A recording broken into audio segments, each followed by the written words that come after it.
होता। तुम गुरु हो, तुम गुरु हो, तुम्हें शत शत प्रणाम। सत एक है दुनिया में, नाम है अनेक।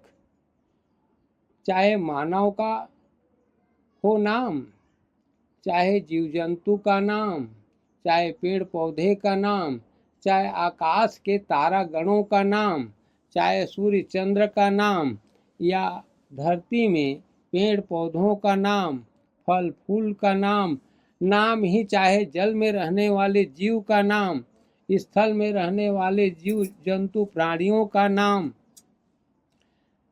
चाहे आकाश में उड़ने वाले पक्षियों का नाम, जहाँ भी देखो नाम ही नाम है। तो हम तो मानव हैं, मानव के अलग अलग अनेक नाम हैं, और सत सबके लिए, संपूर्ण सृष्टि के लिए सत केवल एक है, और सत से ही सृष्टि हुआ है। और जो नाम सत से जुड़ जाता है वही सतनाम कहा जाता है। नाम सत का साथी है, उसके बिना सतनाम अधूरा है। जिस दिन आपके जीवन में सत के साथ आपका नाम जुड़ गया, उस दिन नाम भी अमर हो जाता है। जिस तरह से सत अजर अमर है, अविनाशी है, तो आपका नाम यदि सत में जुड़ गया, सतनाम में जुड़ सतनाम हो गया, तो आपका नाम भी अमर हो जाएगा। बिखरे हुए समाज को सतनाम के बिना एकत्र नहीं किया जा सकता है। इस दुनिया में समस्त भौतिक वस्तुएं नाम के बिना अधूरा है। यहाँ तक हमारी धन संपत्तियाँ नाम के बिना अनजान हैं। हमारा परिवार भी नामों से जुड़ा हुआ है। पुत्र पुत्री, परिवार, गांव, समाज, सभी का कोई न कोई नाम है। नाम जीवन का अमूल्य धरोहर है, जिसके बिना जीना असंभव है। नाम संदेश वाहक है, जो हमें जहाँ जाना होता है वहाँ तक लेकर जाता है। एक दिन हमारा शरीर नहीं रहेगा, लेकिन नाम हमारे पवित्र कर्म के साथ अविनाशी बनकर रह जाएगा। नाम और नाम का मिलना सहज है, परंतु आपके अंतःकरण में सत का मिलना कठिन है। सत में नाम का मिलना कठिन है, सतनाम होना कठिन है। शरीर अलग अलग हो सकता है, परंतु नाम प्रकृति में मिल जाता है। नाम और नाम का मिलन मित्रता अस्थायी है, सत का सत से मिलन चिर स्थायी है। पति पत्नी का मिलन कैसा हो, चिर स्थायी होना चाहिए। ज्योतिबा फूले, माता सावित्रीबाई फूले का मिलन स्थायी है। गुरु घासीदास और माता सफरा का मिलना स्थायी है। डॉक्टर भीमराव अंबेडकर और माता रमा का मिलना स्थायी है। जिस तरह से सीता राम का मिलना स्थायी है, पति पत्नी का मिलन मित्रता सर्वमान्य है। दुनिया दो भागों में बटा हुआ है, वह है पति पत्नी अर्थात नर और नारी। यदि चार आँख दो आँख हो जाए तो शरीर एक हो जाए। दोनों का नाम एक हो जाए, दोनों का ईमान एक हो जाए, तो दुनिया संसार हो जाएगा, नाम बदल जाएगा। दोनों का शरीर पंच तत्वों से बना है और बनाने वाला भी एक है। एक को दो बनाया, यही हमारे जीवन में भ्रम पैदा कर दिया। सृष्टि को समझें तो वही पानी, अग्नि, आकाश, हवा और पृथ्वी दोनों में समान है। हाड़ मांस, रक्त, श्वास, अग्नि सभी तो समान है। यदि दोनों अलग अलग होते तो हम पैदा होने वाले भी अलग अलग होते। 5 से 5 पैदा होते हैं, परंतु नाम अलग अलग होते हैं। माता का पेट सृष्टि रूपी संसार है। जब हम पैदा होते हैं तो बेटी बेटा मान लिए जाते हैं। यही तो दो रूप अर्थात दो कला ही दुनिया है। संसार कल्पना है। माता पिता को भी पता नहीं रहता कि मेरे पेट में बेटी है कि बेटा है। जब प्रकट होता है तो पता चलता है यह दुनिया है, अर्थात दो एक में समाये हुए यही तो संसार है। यदि दुनिया समझ में आ जाए तो जन्म जीवन और मृत्यु भी समझ में आ जाएगा। सृष्टि तो एक है और उसकी परिभाषा भी एक है। केवल सृष्टि का रहस्य को समझना आवश्यक है।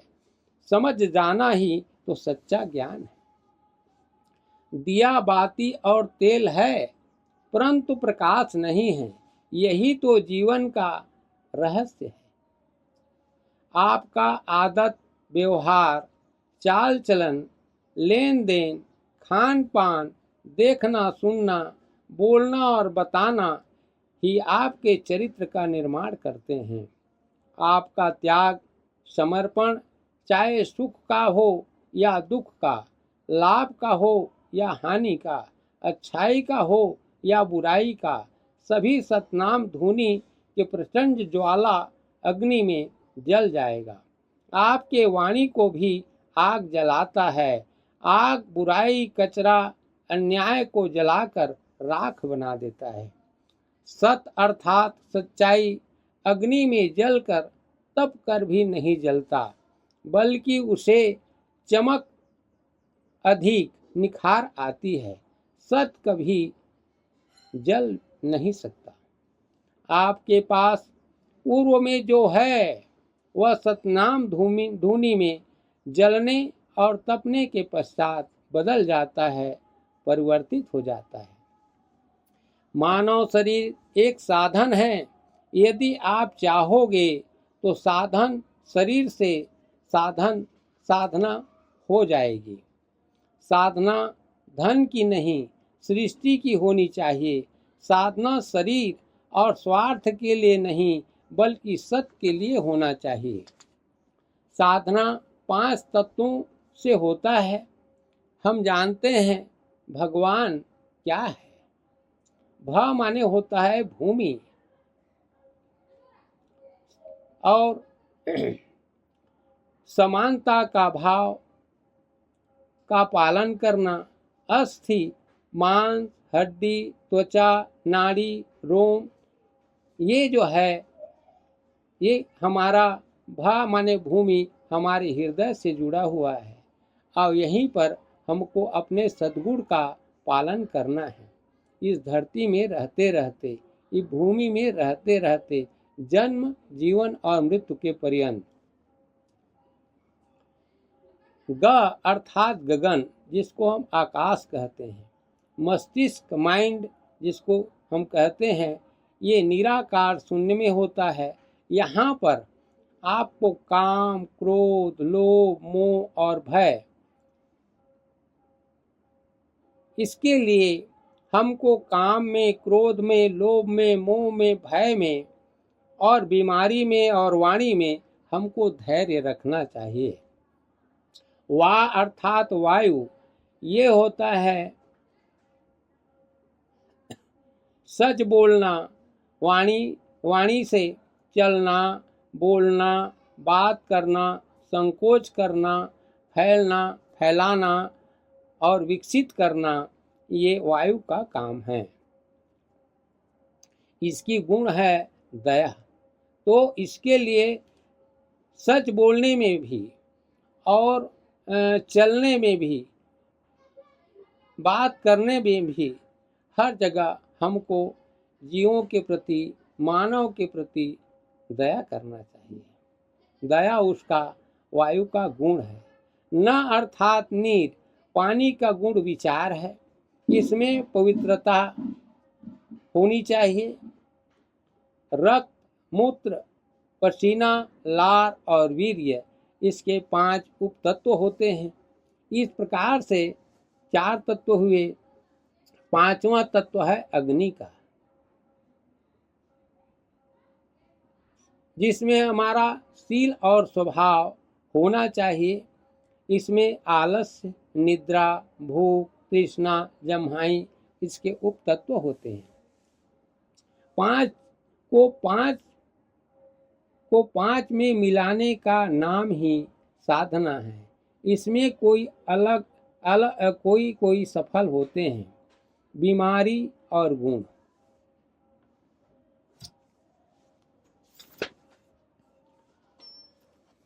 माता पिता के मोल को समझो। ये है परिवार प्रसंग। जब माता पिता को बच्चा पैदा होता है तो कितना प्रेम और प्यार होता है। अपने पति के माता पिता अर्थात सास ससुर से बहू लड़ पड़ती है तो अलगाव की भावना अपने अंदर लाकर विरोध करती है। वही प्रेम प्यार तो उस माता पिता की भी होती है जो उसे विवाह के पहले पैदा की थी और आज तक उसका पालन करते आई है। यह कैसा सोच है जो शादी होकर आई बहू माता पिता के पुत्र को अलग करने की सोचती है।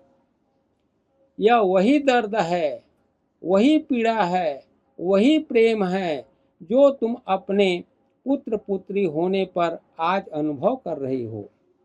जन्म जीवन और उस प्रेम को समझो, अनुभव करो जो तुम्हारे इस घर में आने के पहले से आ रहा है। उस बात को जरा समझो लो कि यही बच्चा जो अभी अभी तुम्हारे कोख से पैदा हुआ है, उसके 50 साल के होने के पर भी उसे बेटा बहू नाती नातनी आ जाने पर अपना प्यार तोड़ सकते हो? अर्थात नहीं तोड़ सकते। अपना अपना होता है। जिस प्रकार से तुम अपने जन्म दिए अपने पैदा किए हुए बच्चे पर इतना प्रेम लुटाते हो तो क्या आपका पति वो किसी का पुत्र नहीं होगा? आपके सास का पुत्र नहीं होगा? तो उससे तुम अलग हो जाते हो। माँ, तुम समझो, क्या ऐसा करने में तुम सक्षम हो? क्या अपने पुत्र पुत्री नाती नातिन को तुम अलग अपने से कर सकते हो? यदि सक्षम हो तो बताओ। माँ ही तो आदि शक्ति जगत जननी है और हो सकती है, परंतु क्या कारण है कि वह अपने बच्चे भर की माँ बनकर के रह जाती है। आदि शक्ति जगत जननी माँ तभी बन सकती है जिस तरह अपने बच्चे के समान औरों के भी बच्चों को भी अपना ही बच्चा मानकर दर्द पीड़ा का अनुभव समस्त जीव प्राणियों पर हो जाए तो आप जगत जननी के रूप हैं। मोह तो मन और धन का होता है। आप जितनी इच्छा और कल्पना तन और धन का करेंगे उतना ही मानसिक शक्ति कमजोर बनी रहेगी। जिस दिन शारीरिक शक्ति कमजोर होगी उस दिन मानसिक शक्ति प्रबल हो जाएगी। आमदनी नहीं होने का कारण है तन या मन की स्वयं निर्णय करने की क्षमता की कमी है। आपको 5 प्रकार के साधना करने की जरूरत है। स्वर साधना। स्वर साधना का मतलब ये है कि अपने वाणी को ऐसा साधो कि किसी को आपके वाणी से पीड़ा न हो, दर्द न हो। दूसरा है गंध साधना। जैसे कि मैं पहले कैसेट में बताया हूँ कि घर में गंदगी है, उसको साफ करने में आपको पीड़ा और उसमें तुम्हारा मन अलग नहीं होना चाहिए। ये गंध साधना है। जैसे गोबर है, कचरा है, गीली मिट्टी है, गंदगी है, सड़े हुए चीज है, तो जब आप साफ करोगे तो नहीं नहीं इसको मैं नहीं छूऊंगी, ये मैं कभी नहीं की हूँ, ऐसा तुम्हारे मन में नहीं होना चाहिए। ये गंध साधना है। रस साधना, खट्टा हो या मीठा हो, दोनों की हमारे जीवन में जरूरत है। तो आप चाहे खट्टा हो, मीठा हो, कसैला हो, कड़ुआ हो, जो भी हो, आपके जीवन में सब आएगा, क्योंकि यह प्रकृति जो है अनेक रसों से बना हुआ है और सभी रसों का आप अनुभव करोगे, उसको खाओगे, पियोगे, जियोगे तो अनुभव करोगे। तो उसकी साधना करना है कि मैं इसको नहीं खाती, मैं इसको नहीं खाता, ऐसा नहीं होना चाहिए।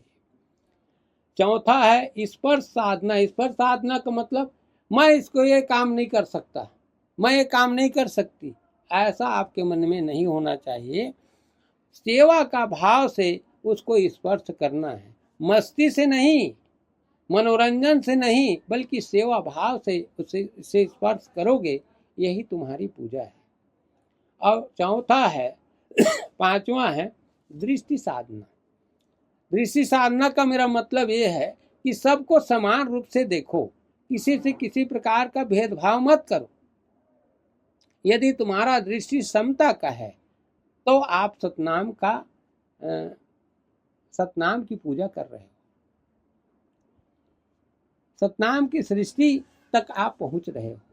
और आपको पूजा पाठ करने से, आरती पूजा पाठ करने से और प्रतीक की पूजा करने से, जयकारा लगाने से, नाचने कूदने से आपको कुछ मिलने वाला नहीं है। न देखा था न सुना था, शादी के पहले आप दोनों कभी मिले नहीं हो। आप कहाँ पैदा हुए और आप कहाँ पैदा हुए, लड़की कहाँ पैदा हुआ और लड़का कहाँ पैदा हुआ, आज योग होने पर हम एक दूसरे को ढूंढ रहे हैं कि मेरा पति कहाँ है, मेरा पत्नी कहाँ है। और आज वो आपका मिलन हो रहा है इस संत समाज के बीच में, माता पिता के बीच में। तो न देखा था न सुना था, इसीलिए कि जन्म अलग अलग जगह हुआ था। न भेंट था न मुलाकात था, कभी आपस में भेंट नहीं हुआ था। न जाना था न माना था, न उसको हम कोई रिश्तेदार मान पाए थे न उसको हम जान पाए थे। लेकिन आज संत समाज के बीच अपनों के बीच ही मिला था। जीवन साथी एक अपना था तन। अब यहाँ पर जब दोनों मिल ही गए हो और दोनों को, पति को पत्नी की जरूरत है और पत्नी को पति की जरूरत है, अब दोनों जीव मिल गए हो, दो शरीर मिल गए हो, जो जीवित प्राणी मिल गए हो, एक स्वरूप के मिल गए हो, मानव मिल गए हो। गुरु घासीदास का सिद्धांत यहीं पर आता है, मनखे एक समान, दोनों मानव हो, दोनों मनखे हो। जब दोनों मिल गए हो तो आपका कैसा होना चाहिए, तन सादा और मन सादा। तुम्हारा तन सादा होना चाहिए और मन भी सादा होना चाहिए, विचार सादा दोनों का होना चाहिए, चाल चलन दोनों का एक समान होना चाहिए, तभी जीवन आपका सुखमय होगा। दो तन मिले और दो मन मिले, तन दो रहेगा लेकिन दोनों का मन एक हो जाना चाहिए, दोनों का विचार सम होए। यदि दोनों का विचार एक हो गया तो शुद्ध आचरण और पवित्र विचार, अब तो क्या होगा, दोनों का आचरण शुद्ध होना चाहिए। क्योंकि आप जो पांच तत्व है और पांच तत्वों का जो मैं रस है, दृष्टि है, विचार है, जो साधना का आपको बताया हूँ रूप, उसके अनुसार शुद्ध आचरण और पवित्र विचार हो जाएगा तो आपका जीवन सफल हो जाएगा।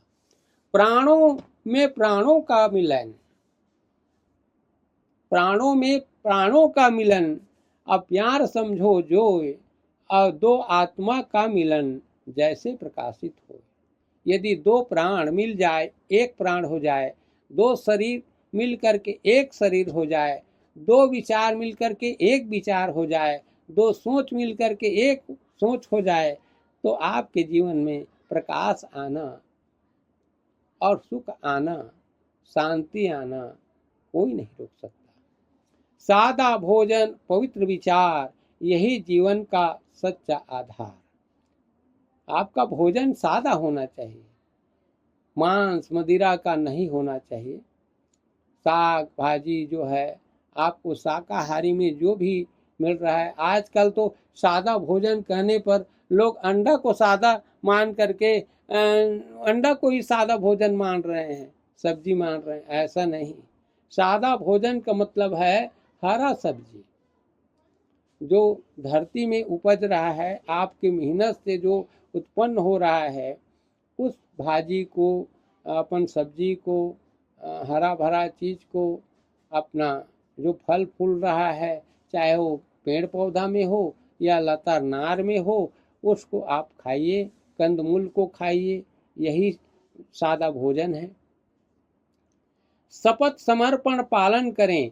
जो आपने शपथ लिया है कि मैं अपने पत्नी को पत्नी और दूसरे महिला को, दूसर नारी को, दूसर महिलाओं को मैं अपने माता के रूप में मानूंगा, अपने पत्नी को जीवन साथी मानूंगा, इसी प्रकार से मैं दूसरे पति को मैं माता माने पिता, पुत्र और भाई के रूप में मानूंगा, और अपने पति को मैं अपना जीवन साथी मानूंगा। ये आपने जो संकल्प लिया है उसका आप पालन करें। शपथ समर्पण पालन करें तो होए जीवन सफल सतद्वार। शुद्ध आचरण काल न छुए, चाहे कोटिन करे उपाय। चाहे कोई कितना भी मंत्र तंत्र यंत्र का उपयोग करेगा तो भी आपको कोई मंत्र नहीं लगेगा, क्योंकि तुमने सत्य का आचरण किया है और सत्य के नियम का पालन किया है और गुरु को अपना आधार माना है, तो किसी का मंत्र आपको स्पर्श नहीं करेगा।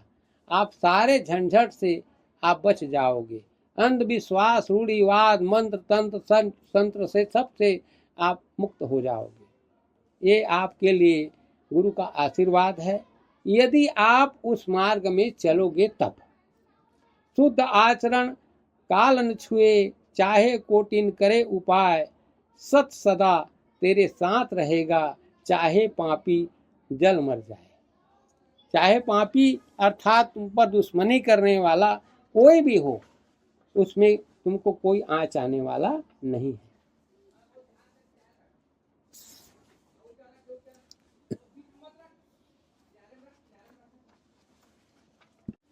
विवाहित जीवन में सास बहू, पिता पुत्र और परिवार को आत्मिक ज्ञान अर्थात सत्य का चित्त में समावेश नहीं होगी, तब तक परिवार में मधुर संबंध नहीं हो पाएगा।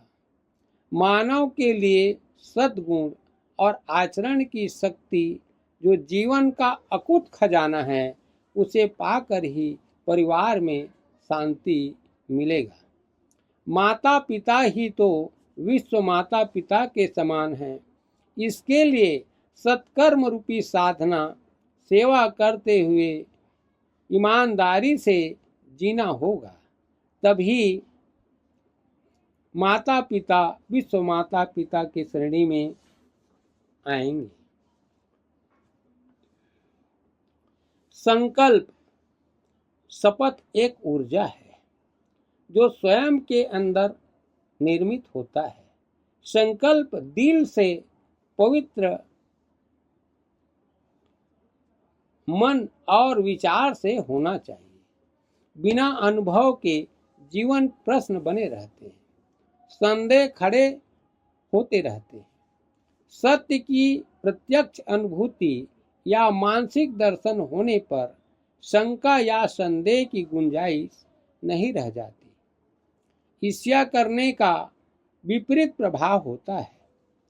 स्वयं की सफलता खो देना, गौरव प्राप्त न कर सकना, प्रेरणा प्राप्त न कर सकना, सत्संगियों से अलग थलग पड़ जाना, कोई मुझसे आगे बढ़े की भावना फेल हो जाना, सोच असफल हो जाना, छल युक्त व्यवहार से अपना नुकसान कर लेना और अंत में अशांत होकर के विचलित हो जाना, इसका परिणाम होता है। सफलता का वास्तविक पैमाना है अपनी ईमानदारी और अच्छाई पर संदेह मत करो, ईर्ष्या द्वेष से मुक्त रहो, निश्चिंत और निर्भय बने रहो, मन सच्चा और निष्कपट भाव हो, अपनी त्रुटियों को अनदेखा मत करो, कठिनाइयों से मत घबराओ, उतार चढ़ाव में अपने मन को विचलित, उदास अथवा उग्र माने गुस्सा नहीं होना चाहिए। मन पर नियंत्रण तथा इंद्रियों का ख्याल करना है। मानव की जाति मानव का है, तो अलग से जाति कहाँ से आई? जब मानव मानव एक हैं, तो सबका रास्ता भी एक है। जन्म और मृत्यु एक समान है, तो जीवन भी तो एक होना चाहिए। सकारात्मक शक्तिशाली शब्द अंदर जाएंगे तो सारे दिन सकारात्मक संकल्प उत्पन्न करेंगे। सच शब्द यदि शब्द नकारात्मक हो तो हिंसा, भय, शंका रूपी सोच निर्मित होगी। यदि माता पिता का हाथ हमारे सिर पर हो तो भाग्य रेखा की जरूरत नहीं पड़ेगी। आपको कहीं पर विचार कराने की जरूरत नहीं पड़ेगी। वह वही जगह है जहाँ सारी गलतियाँ क्षमा हो जाती हैं। वह है माता पिता का चरण, माता पिता का आशीर्वाद, माता पिता का हाथ हमारे सिर में होना। अपने जीवन में थोड़ा सा परिवर्तन देखकर यह मत सोचो कि मंजिल हासिल हो गई। वाणी के भी 4 पाद होते हैं, पैर होते हैं। जैसे हम जब कुछ भी सोचते हैं या चिंतन करते हैं या मन में आता है, तो ये 4 जगह से आता है। मूलाधार से जो आने वाला, जिसको कोई नहीं जानता, केवल आत्मा तुम्हारा सुनेगा, उसको हम परावाणी का कहते हैं। आपके अंदर से जो वाणी निकल रही है, लेकिन वो वाणी से मुख से बाहर नहीं आ रहा है, कोई सुन नहीं रहा है, लेकिन आप ही सुन रहे हो और आपको भी पता नहीं हो रहा है। आपकी आत्मा सुनता है, जो मूलाधार उसका स्थान है, मूल जगह है, उसको हम परावाणी कहते हैं।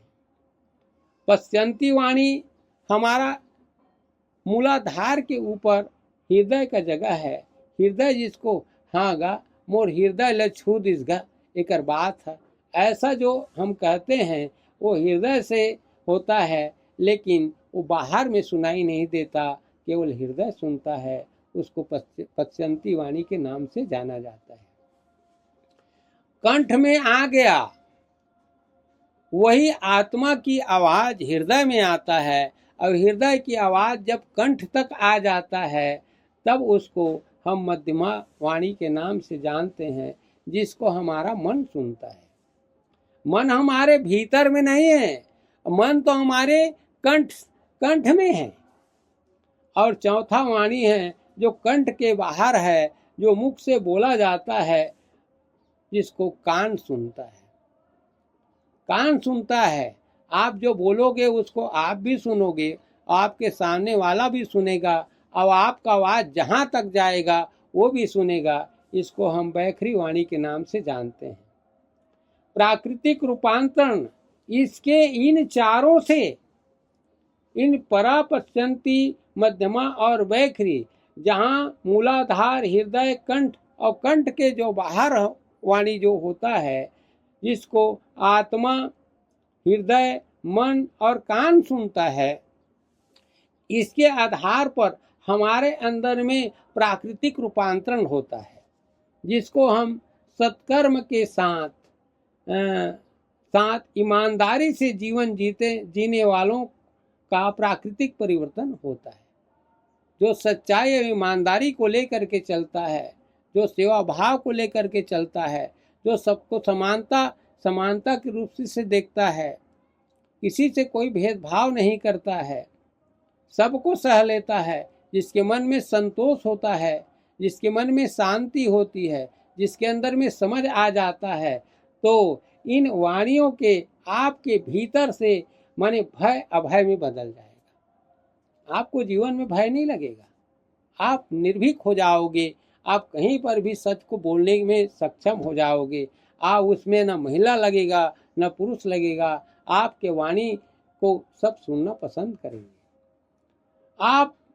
आपके अंदर से घृणा समाप्त हो जाएगा और घृणा के जगह में आप प्रेम में बदल जाओगे। इसी तरह से आपका क्रोध समाप्त हो जाएगा और क्रोध के जगह में आप क्षमा में आपकी वाणी और आपका विचार बदल जाएगा। आप किसी भी जीव के प्रति दया करोगे, करुणा करोगे, तो आपके अंदर में हिंसा का भाव नहीं आएगा। सब जीव को आप एक समान मानोगे। नहीं नहीं नहीं नहीं, मैंने एक आदमी बोल रहा था, वो केवट है और वो भी मेरे ही संत है, लेकिन वो बोल रहा था कि एक मछली को मैं गली में देखा तो मुझको दया आ गया, बाबा जी आपके यहाँ आया हूँ तब से मैं मछली उसली नहीं खाता न मारता, तो दया आ गया। तो उस मछली को लेकर के मैं तालाब में डाला, तो वो मछली मुझको रात में स्वप्न में कहा कि तुम बहुत बड़े दयालु हो, हैं, तुमको मैं आशीर्वाद देता हूँ। कि मछली आशीर्वाद उसको दिया। तो भला बताओ कि आपका जो विचार है, आपका जो सोच है, आपका जो मन है, वो भीतर से आ रहा है, इसलिए आपका हिंसा करुणा में बदल गया, दया में बदल गया। तो आप में परिवर्तन आया कि नहीं आया? आप कहीं पर किसी प्रकार का किसी से संदेह कर रहे हो, शंका कर रहे हो, यदि आप सचमुच में सच्चाई में हो, अपनी ईमानदारी से कार्य कर रहे हो, आपके मन में किसी प्रकार का शंका संदेह नहीं है, तो वही आपका श्रद्धा में बदल जाता है। हम देवी देवता से, भगवान से, ईश्वर से, परमात्मा से श्रद्धा रखते हैं, अपने महापुरुषों से श्रद्धा रखते हैं, अपने से बड़ों के प्रति श्रद्धा और विश्वास रखते हैं। तो आपका संदेह मिट जाएगा, तो आप प्रकृति में वो श्रद्धा चला जाएगा। आपको कोई रोकने वाला नहीं है। और आप पूजा पाठ करने में अपनी श्रद्धा से कर रहा हूँ, तो आप अपने श्रद्धा से नहीं करोगे। जिस दिन आपका संदेह मिट जाएगा, उस दिन श्रद्धा आप प्रकट हो जाएगा। उसको लाने से नहीं होगा, मांगने से नहीं होगा, पूजा पाठ करने से नहीं होगा, आपके विचार से, आपके सोच से, आपके कर्म से वो संदेह श्रद्धा में बदलेगा। इसी प्रकार से आपका विचार जो है यदि सच्चाई में है तो वो विवेक में बदल जाएगा, आपका स्वप्न दिव्य दृष्टि में बदल जाएगा और आपका कल्पना आप संकल्प में बदल जाएगा। बच्चा यदि बुरी संगति में चला जाए, मैं जितना बता रहा हूँ ये संतों के लिए है, जो उसके मार्ग में चलने वाले हैं उनके लिए है, जिनकी आज शादी हो रही उनके बारे में है। यदि उसको संकल्प रूप में मान लें और उस विचारधारा में चलें, अपने मन में ईमानदारी को अपना माने उसको स्वीकार कर लें और उस मार्ग में चलना शुरू कर दें, उसको अपना अधिकार क्षेत्र में मान लें कि मैं ईमानदारी से बाहर नहीं जाऊंगा, अपने झूठ में कभी नहीं बोलूँगा, सच ही बोलूँगा, वहीं तक मैं सीमित रहूँगा, झूठ में एक कदम नहीं रखूँगा, ऐसा यदि उसके पास विचार है, तब उसके जीवन में प्राकृतिक रूपांतरण होगा।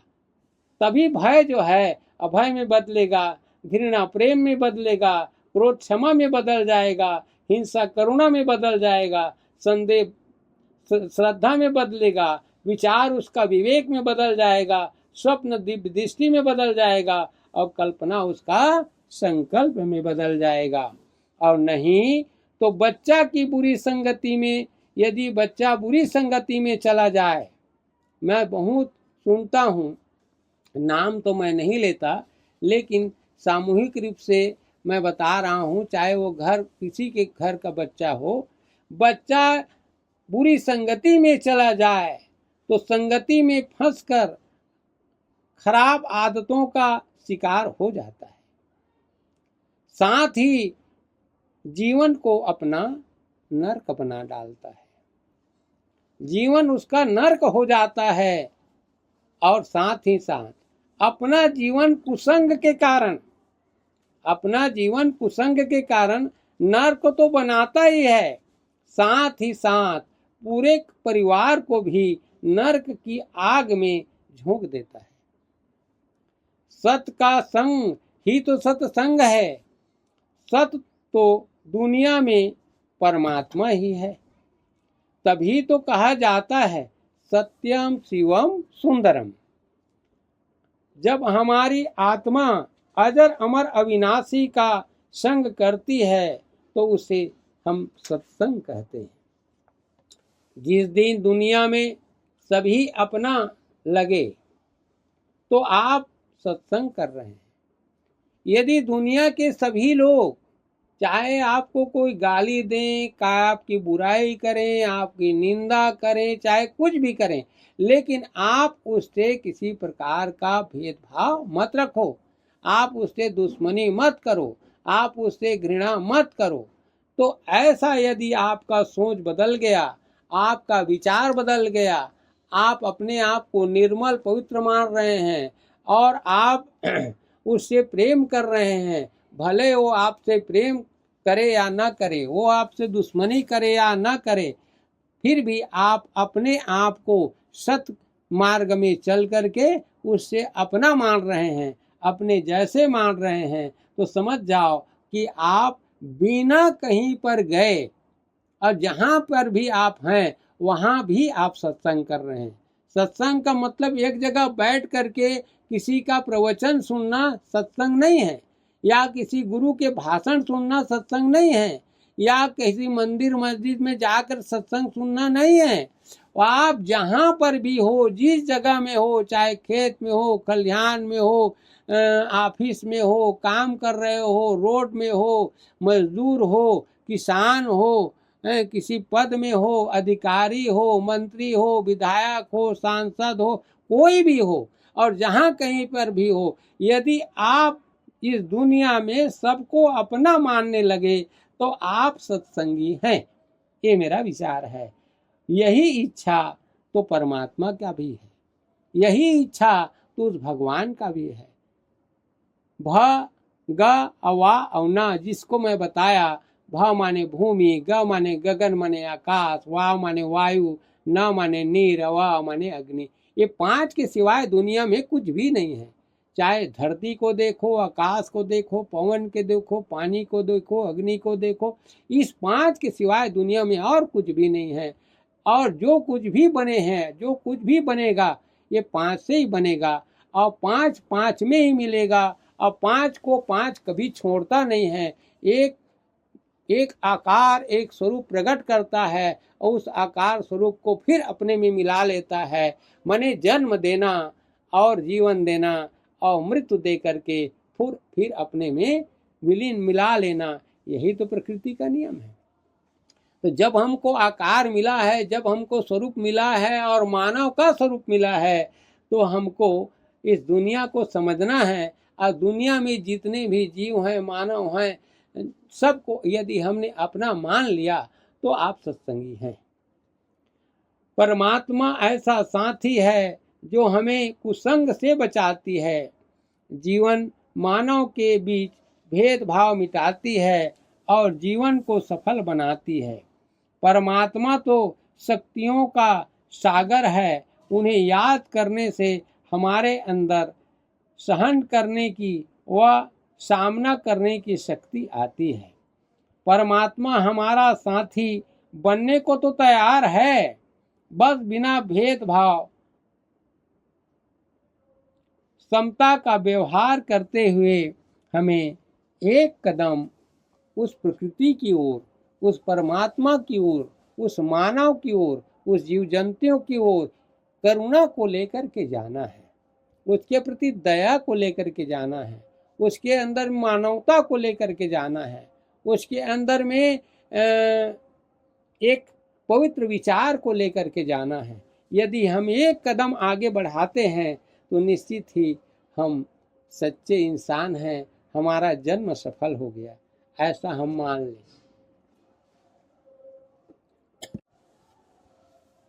आत्मोन्नति के लिए अनिवार्य है कि व्यक्ति ईर्ष्या की चोट न किसी को पहुंचाए और न ही किसी से चोट खाए। पुरुषार्थी की चाह सत्यता होती है, ईर्ष्यालु की चाह सत्ता होती है। कुदृष्टि व ईर्ष्या ऐसे विकार हैं जिन पर वह पर्दा डालना चाहता है, उसे स्वयं तुच्छता का बोध होता है। ईर्ष्या का उद्गम अहम या स्वार्थ से होता है। हमको किसी के प्रति ईर्ष्या नहीं करना चाहिए, और जहाँ ईर्ष्या उद्गम हुआ तो समझ जाओ कि उसके अंदर में अहम और अहंकार है, और अहम अहंकार स्वार्थ को लेकर के आता है, उत्पन्न होता है। अहम व्यक्ति में दायित्वों के बोध को घटा देता है। आप जो आदमी ईर्ष्या, द्वेष और अहम और अहंकार से आता है तो स्वार्थ लेकर के आता है, और जिसके अंदर में स्वार्थ आता है वह व्यक्ति के अपने दायित्व को घटा देता है और अपेक्षाओं के बोझ को अपना अपेक्षा चाहता है। क्या ऐसा होगा तो अपेक्षा से वो क्या हो जाता है, घट जाता है। पुरुषार्थी पात्रता यदि खुद से अधिक मान प्राप्त करता दिखाई दे तो उसके मन में असंतुष्टता के साथ हीनता का भाव भी जागने लगता है, और असंतुष्टता व हीनता से पैदा हुआ यही भाव सूक्ष्म क्रोध, ईर्ष्या बन जाता है। उसे लगता है कि अमुक व्यक्ति ने मेरा स्थान ग्रहण कर लिया, मेरा स्थान ग्रहण नहीं करना चाहिए। यदि उसके मन में आ गया तो वह अपनी उन्नति के मार्ग खोजने के बजाय दूसरे का मार्ग अवरुद्ध करने के उपायों में अपना बुद्धि लगाना शुरू कर देता है। ऐसा करके आदमी अपनी निज चरित्र की श्रेष्ठता को भी कठोर आघात पहुंचाता है, आघात कर बैठता है।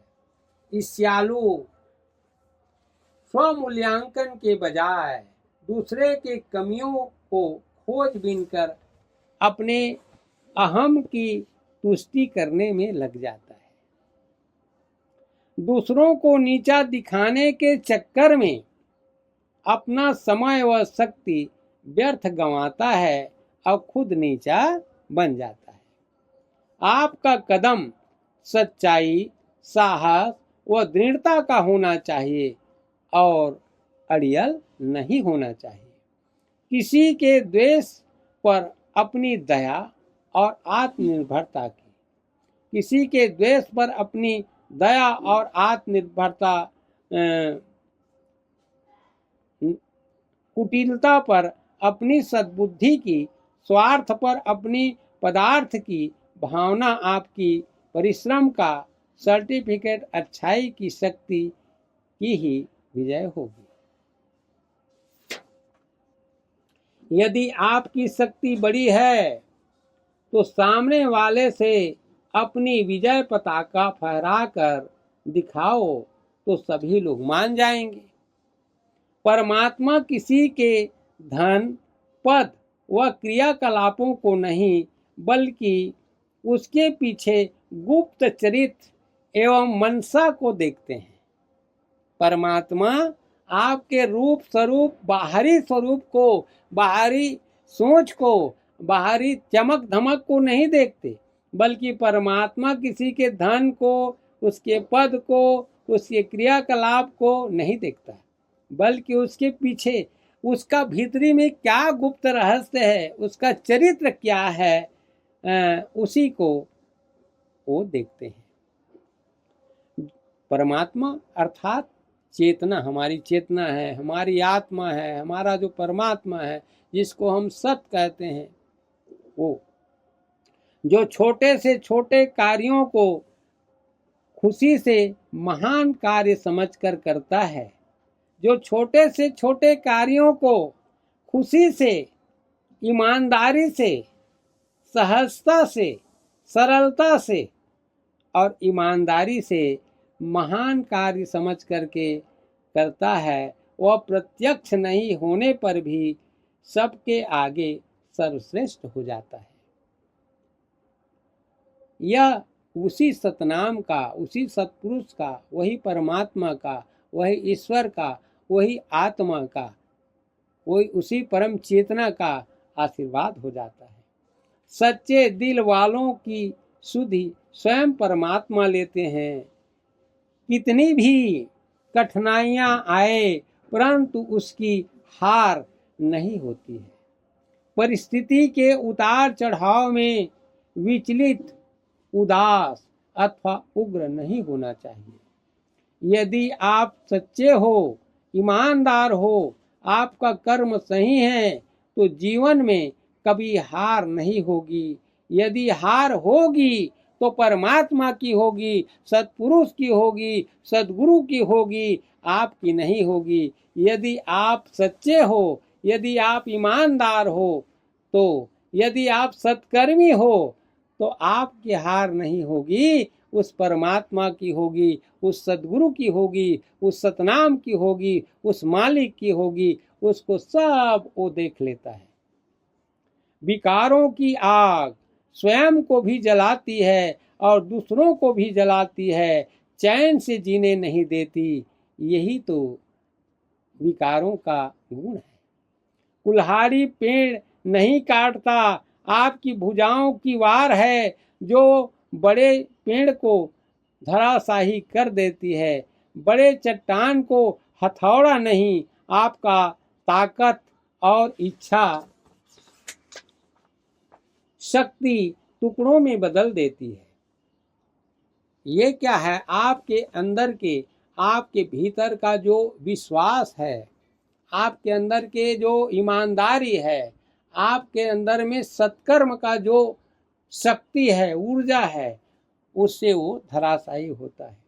विश्व विजेता बनने के राह हैं। कड़ी मेहनत करो, कड़ी मेहनत करो, अटूट हिम्मत रखो, सहयोग करो, सदाचारी बनो, सात्विक विचारधारा के हो, सात्विक भोजन करने वाले बनो, परमात्मा को याद करने वाले हो, सच्चाई के मार्ग में चलने वाले हो, और आपका लगन परमात्मा सर्व गुणों का स्रोत है और शक्तियों का वो सागर है। हमारा सतनाम जो है वो तो अथाह अनंत सागर है, जिसकी गहराई का, जिसके चौड़ाई का, जिसके आकार का कोई अता पता नहीं है। अथाह है, अनंत है। तुम घर परिवार में रहना क्यों नहीं चाहते? इसका कारण है, किसी ने पैदा किया और तुमने उसको, तब तुमने आया। किसी ने पैदा किया तब तुम इस दुनिया में आए। अब किसी ने कमाया, उसको तुमने खाया। किसी ने बनाया, उस जगह में, उस घर में तुमने रहा। अब इसको तो आप जब योग्य नहीं हुए थे, सक्षम नहीं हुए थे, तो आपको माँ बाप तो पैदा किए, तो आप इस दुनिया में आए। माता पिता ने अपने बच्चों के लिए कमाया तो उसको आपने खाया, और उसने जो घर बनाया, छोटा हो, बड़ा हो, घास फूस का हो, लिंटर का हो या खपराइल का हो, जैसा भी हो, तो उसमें आपने रहा। लेकिन आज तुम शादी करने के लिए इस मंच में खड़े हो, आप बालिग हो गए हो, आपका सरकारी उम्र के अनुसार 18 साल और 21 साल का उम्र हो गया है। अब सरकार भी और समाज भी आपको बालिग समझ रहे हैं। तो अब तुम्हारा क्या कर्तव्य होना चाहिए कि मैं पैदा करूंगा और परिवार को खिलाऊंगा। मैं पैदा करूंगा, मैं पैदा हुआ तब खाया, मैं पैदा हुआ तब, किसी ने पैदा किया तो मैं यहाँ आया, किसी ने कमाया तो खाया है, किसी ने घर बनाया तो उसमें रहा। अब वो लोग कमजोर हो गए हैं, तो आपका फर्ज होना चाहिए, आपका संकल्प होना चाहिए कि मैं पैदा करूंगा और मेरा परिवार को खिलाऊंगा, मैं कमाऊंगा और मेरा परिवार खर्च करेगा, मैं घर बनाऊंगा और उसमें मेरा परिवार रहेगा। यदि यही संकल्प और यही प्रतिज्ञा आप करते हैं तो निश्चित ही माता पिता के कर्ज का आप अदायगी कर रहे हो। चाहे वह माता पिता, समाज से उस गुरु ने, जिस गुरु ने आपको पढ़ाया है, उसका अदायगी कर रहे हो। समाज की सेवा करके आप उसको अदायगी कर रहे हो। जिस माता पिता ने जन्म दिया तो उसके दूध को अदायगी कर रहे हो। जो आपको घर बनाया उसके लिए आपने अपना घर बनाया, और मैं स्कूल बनाए, स्वास्थ्य विभाग के लिए बनाए, रोजगार के लिए आपने उपाय किया। तो आपने जो भी किया, सेवा सदन बनाया, धर्मशाला बनाया, तो उसके लिए आप जो सेवा करोगे तो मैं घर बनाऊंगा और उसमें मेरा परिवार और मेरा समाज रहेगा। ऐसा यदि आपका सोच हो गया तो निश्चित ही आपका नाम, आप चले जाओगे, जन्म लेता है वो, उसको जाना पड़ता है, लेकिन आपका नाम रह जाएगा। सुख कहाँ है? सुख कहाँ है? तुम कहाँ जा रहे हो? सुख वहां है जहां तुम रह रहे हो। हम कह रहे हैं सुख हमारे जीवन में है ही नहीं है, तो ये आपका भूल है। सुख वहां है, उस सुख के पास आप नहीं जा रहे हो। सुख आपका आंख नहीं देख पा रहा है, सुख आपका मस्तिष्क नहीं देख पा रहा है, सुख आपके सोच को नहीं देख पा रहा है। इसीलिए कह रहे हो कि सुख कहाँ है? सुख वहां है जिसे तुम छोड़कर जा रहे हो। गांव में जो सुख है, परिवार में जो सुख है, शहर में नहीं, भीड़ में नहीं। यदि परिवार में सुखी हो तो विश्व समाज भी परिवार जैसा बनेगा, लगेगा। आपका आचरण, व्यवहार, सोच विश्व परिवार का सपना पूरा कर सकता है। आप अच्छे माता पिता कब बन सकते हो? तो उसके लिए, अच्छा माता पिता बनने के लिए आपको क्या करना पड़ेगा? कड़ी मेहनत करना पड़ेगा। खेती मेहनत चाहती है। खेत सोना उगलने को तैयार है, लेकिन आपके लिए वो परिश्रम मांग रहा है। अटूट मेहनत और विश्वास यदि है आपके अंदर, तो प्रकृति में जो जीव हैं वो हमको संकेत कर रहा है। जैसे चींटी को देखो, अपने से 50 गुना भार को उठाकर वो चलती है। कोई उसको मजदूरी देता है तो नहीं, लेकिन उसका सोच देखो कि वह एक चींटी अपने से 50 गुना भार को लेकर के वो चल सकती है। लेकिन हम इतने बड़े इंसान हैं, एक चींटी, एक छोटे सी चीज को उठा करके हम नहीं रख सकते। किसी को हम आवश्यकता पड़ने पर उसकी हम सेवा नहीं कर सकते, प्यासे को पानी नहीं दे सकते, भूखे को भोजन नहीं दे सकते, जानवर को पैरा नहीं दे सकते, लेकिन हम दूध जरूर चाहते हैं। हमारा खेत में बैल हल चलाए, हमको दूध पीने के लिए गाय हमको दूध दे, लेकिन चारा देने के लिए हमारे पास समय नहीं है। चारा देने की, हमको खिलाने का हमारे पास क्या नहीं है? सेवा भाव नहीं है, हमारी इच्छा नहीं है, हम उसके प्रति समर्पण हमारा नहीं है। तो वो कैसे आप अच्छे माता पिता बन सकते हो। उसके लिए आपको अच्छे माता पिता बनने के लिए आपको परिवार का सहयोग करना पड़ेगा। संगठन बड़े से बड़े कार्य को सहज ही संपन्न करने की क्षमता रखता है। यदि परिवार एक से काम नहीं हो रहा है तो मिल करके करो।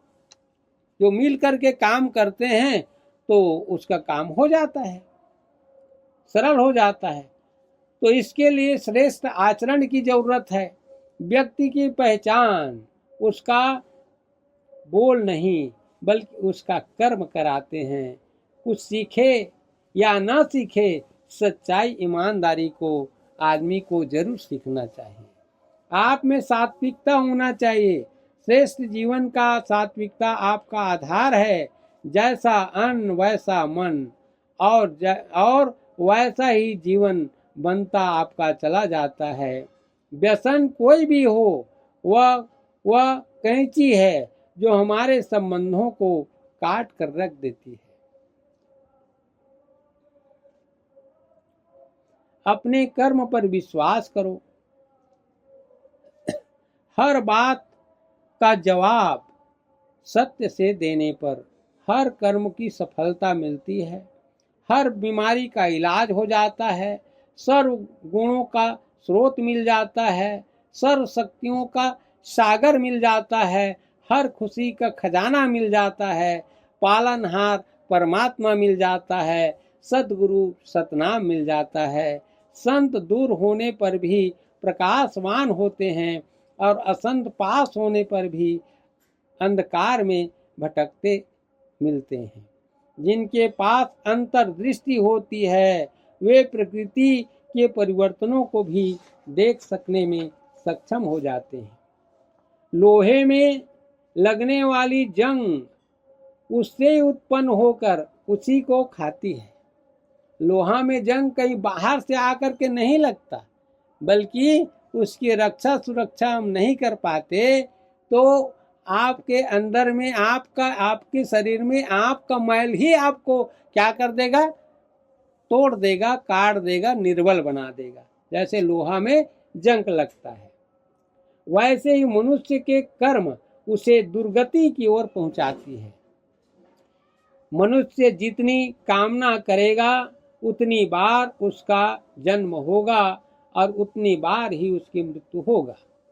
यह सारा लोक अंधा है। यहाँ देखने वाला कोई विरला है। जो जाल से मुक्त हो पाता है वही सतलोक को जाता है। जो आप ही अपने को प्रेरित करेगा वह मुक्त हो जाएगा। मनुष्य अपना स्वामी आप है, आप ही अपनी गति हैं। दोष को दोष, अदोष को अदोष जानकर लोग सम्यक दृष्टि धारण करके सुगति को प्राप्त होते हैं। जागो और अपने चैतन्य की रक्षा करो। दुर्गमता से अपना उद्धार करो। विजय मूल्यवान नहीं है। सत्य को छोड़कर जो विजय मिले वह हार से भी बदतर है। सत्य के साथ हार जाना भी विजय और सौभाग्य है।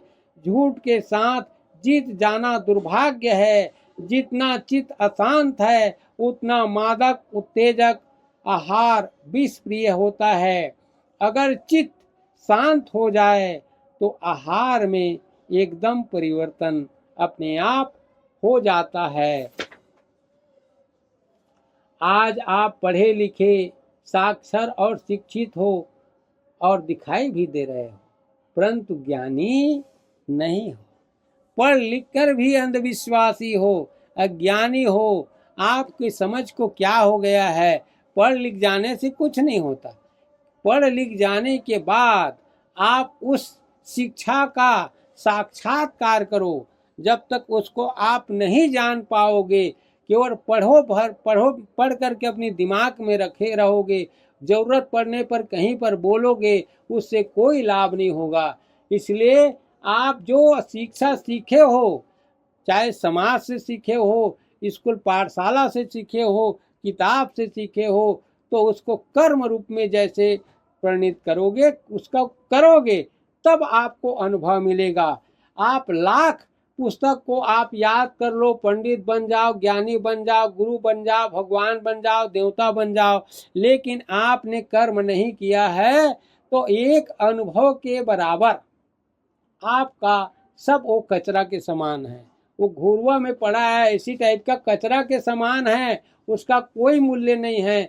सतनाम के धुनी में सब जल जाएगा, पानी की धारा में सब बह जाएगा, हवा के आंधी में सब उड़ जाएगा, लेकिन आपके पास कुछ भी बचेगा नहीं।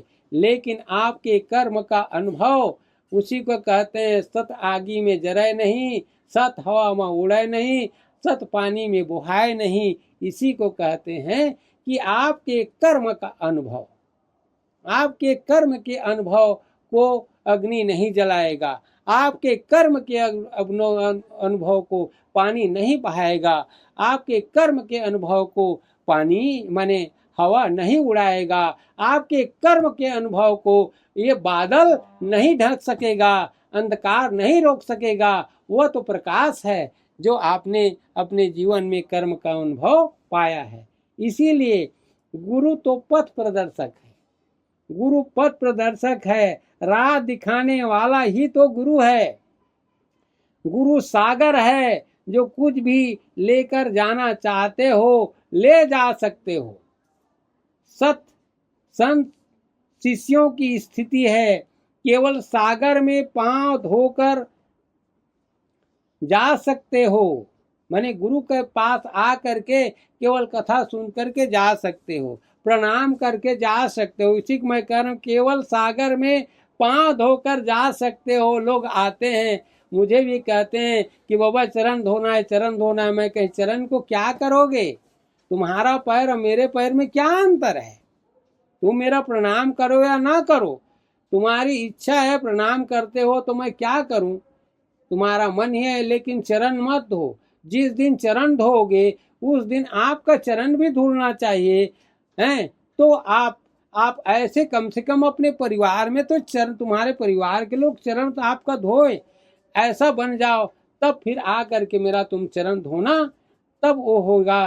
केवल सागर में पांव धोकर जा सकते हो, ऐसा करना, और वो आपका चरण धोया हुआ पानी कोई काम नहीं आएगा।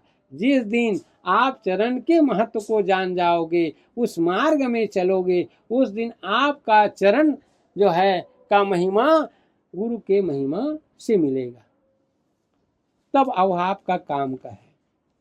कुछ सागर में तैर कर वापस जा सकते हो, नहीं तो यहाँ पर सत्संग का गंगा हो रहा है, ज्ञान गंगा, उसमें नहाओ, मगन हो जाओ, अपने सिर को हिलाओ और ताली बजाओ और चले जाओ। कुछ लोग नाव चलाकर जा सकते हैं, अर्थात उसी को लोग मने चलो हम सीख गए, बाबा के ज्ञान को पा गए करके अपना यहाँ वहाँ जा करके सत्संग कर रहे हैं, और वो लोग वही धंधा कर करके अपने माने उसको गुरु के ज्ञान को अपना नाव बना लिए, और उसी में बैठकर सवारी बन करके उसमें क्या कर रहे हैं, यात्रा कर रहे हैं और सम्मान पाने के इच्छा कर रहे हैं। तो ऐसा भी कर सकते हो, करो, लेकिन तुम्हें कुछ मिलने वाला नहीं है। कुछ लोग ड्राइविंग कर रहे हैं, मैंने स्वयं गाड़ी चलाने के लिए वो तो उतारू हो गए हैं कि मैं जानता हूँ, मैं तो इतना दिन से जुड़ा हूँ। तो जुड़े रहो भाई, लेकिन आप ड्राइविंग के लायक हो गए हो तो ड्राइविंग करो, गाड़ी को चलाओ। तो मेरा कहना है कम से कम तुम अपना गाड़ी तो चला लो, फिर गाड़ी चलाना। भाई मैं तो भाई यहाँ एक सामान्य गरीब परिवार से हूँ, मैं गरीब परिवार से हूँ। मैं तो मेरा माँ बाप, मेरा परिवार और तो माने ज्ञानी नहीं है, हम लोग तो पहले से गुरु नहीं हैं, लेकिन ये मेरा कमाया हुआ है। मेरे जीवन का हर कदम उस सत्य को जाना हुआ है, मेरे जीवन का अनुभव है, इसीलिए मैं उसको गहराई से समझ पा रहा हूँ, उसको जान पा रहा हूँ। मैं चाहता हूँ कि आपको भी उस मार्ग में चल करके अपने कर्म के अनुभव को पाएं। गुरु केवल पथ प्रदर्शक है, आपको एक मार्ग दिखा सकता है, रास्ता दिखा सकता है, आपको तार नहीं सकता। और आपको सतलोक पहुंचा नहीं सकता। वो क्या करेगा, एक मार्ग दिखाएगा कि बेटा मुझको ये कर्म करने से मिला है, तू भी करेगा तुमको भी मिलेगा। तू प्रकाश के पास जाएगा तो निश्चित ही तुम्हारे अंदर का अंधकार मिट जाएगा। तुम ज्ञान के पास जाओगे तुम्हारा अज्ञान मिट जाएगा। तुम पानी के पास जाओगे निश्चित ही तुम्हारा प्यास बुझ जाएगा। तुम मेहनत करोगे खेत में तो तुमको अन्न का दाना जरूर मिलेगा और तुम भूखे नहीं रहोगे, तुम्हारा पेट भर जाएगा। यही तो मेरा संकेत है। आप मुझको पथ प्रदर्शक मानो, मैं गुरु के लायक तो नहीं हूँ, मैं केवल एक पथ प्रदर्शक हूँ। मेरे ज्ञान के अनुभव को, मेरे जीवन के अनुभव को आप तक पहुँचा रहा हूँ। बोल सतगुरु सतनाम की जय।